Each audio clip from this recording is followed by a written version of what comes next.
بسم اللہ الرحمن الرحیم۔ السلام علیکم۔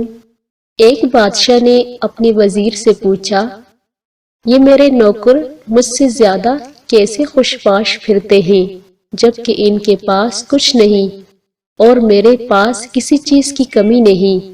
وزیر نے کہا، بادشاہ سلامت، اپنے کسی خادم پر قانون نمبر 99 کا استعمال کر کے دیکھیے۔ بادشاہ نے پوچھا، اچھا، یہ قانون نمبر 99 کیا ہوتا ہے؟ وزیر نے کہا، بادشاہ سلامت، ایک سراہی میں 99 درہم ڈال کر سراہی پر لکھیے، اس میں تمہارے لیے 100 درہم ہدیہ ہے۔ رات کو کسی خادم کے گھر کے دروازے کے سامنے رکھ کر دروازہ کھٹکھٹا کر ادھر ادھر چھپ جائیں اور پھر تماشا دیکھیں۔ بادشاہ نے یہ تجربہ کرنے کا فیصلہ کیا اور جیسے وزیر نے سمجھایا تھا ویسے ہی کیا۔ سراہی رکھنے کے بعد دروازہ کھٹکھٹایا اور چھپ کر تماشا دیکھنا شروع کر دیا۔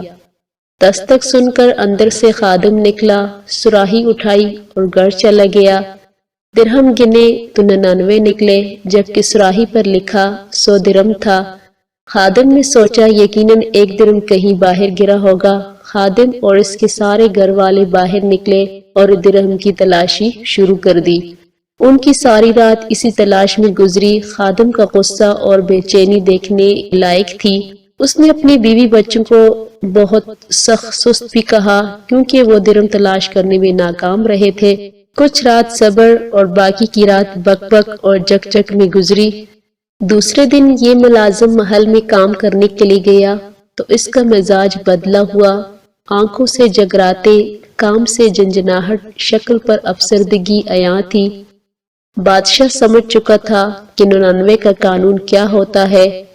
لوگ ان 99 نعمتوں کو بھول جاتے ہیں جو اللہ تبارک و تعالی نے انہیں عطا فرمائی ہے اور ساری زندگی اس ایک نعمت کے حصول میں سرگرداں رہ کر گزار دیتے ہیں جو انہیں نہیں مل رہی ہوتی۔